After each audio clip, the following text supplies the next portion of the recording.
Be Wealthy and Smart, episode 1257.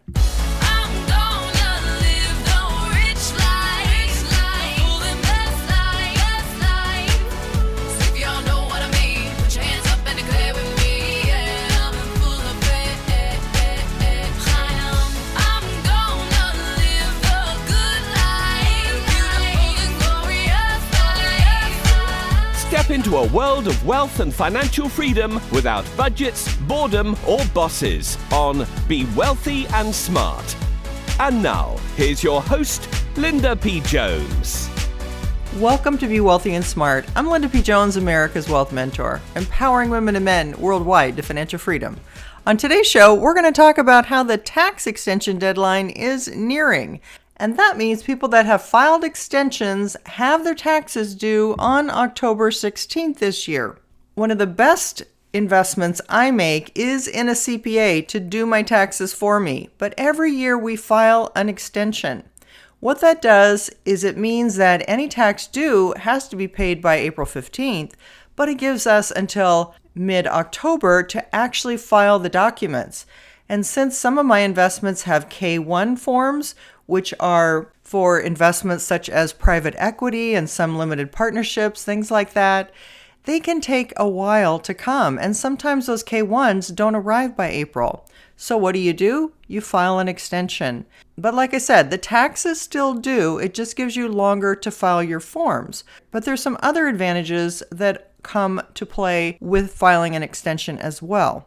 One of those being that you can still fund your simplified employee pension, your SEP plan, which is a form of an individual retirement account, until the tax extension deadline date of mid-October. So if you're still looking for a tax deduction, you can actually put money into your simplified employee pension plan or SEP plan up until October 16th of 2023 for your 2022 tax year.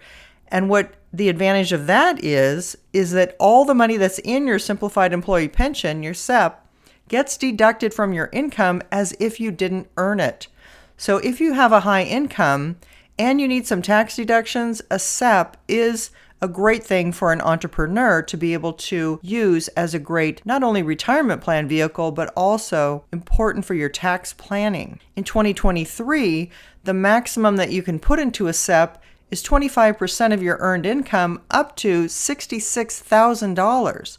So it allows you to sock a lot of money away into a nice retirement plan for yourself. Now, it's really important that you not miss the due date of October 16th to file your taxes, because the failure to file penalty is 5% of unpaid taxes for each month or part of month until filing, which is capped at 25%. But that's a pretty stiff penalty for filing late. So you want to be on top of this. You want to either work with your CPA or your other tax preparer or yourself, if you're doing them on your own, to make sure you get it in by the October 16th deadline.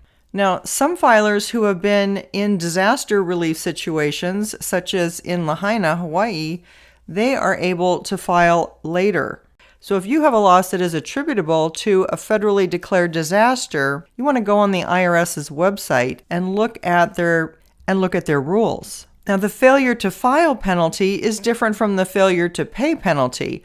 The failure to pay penalty is when you don't pay your taxes on time, and that's a 0.5% per month or partial month fine, and both of them include interest. Now, I don't know why it seems like April is just the worst time for me to be filing taxes. It seems like I'm always overcommitted and super busy at that time. And it's the worst time to try to sit down and calculate everything. But like I said, most of the time, I haven't even received all the forms that I need to file my taxes. So it's an impossibility. It takes longer for those K-1s to appear, and there's not much I can do about it, but just wait. I don't know why, but it sort of feels like a luxury to have a little bit more time to file my taxes. Like I said, the money has to be in. There's no flexibility there. But it just is nice to be able to sit back, have a little extra time to do my taxes, and if you're self-employed, you have that extra time to make a SEP contribution as well. If you haven't yet subscribed to Be Wealthy and Smart, hit the subscribe button and you'll be notified as soon as new podcasts are available. And all my podcasts are on my website at lindapjones.com/podcasts. And if you go there on your desktop, you'll find a search bar where you can search any topic that you want to know more about in my wealth mentoring library. That's all for today. Until next time, live the good life and be wealthy and smart. Thank you for listening to Be Wealthy and Smart with Linda P. Jones. Share the wealth and tell your family and friends about the show. Check out our website, blog, and social media for more riches at www.bewealthyandsmart.com.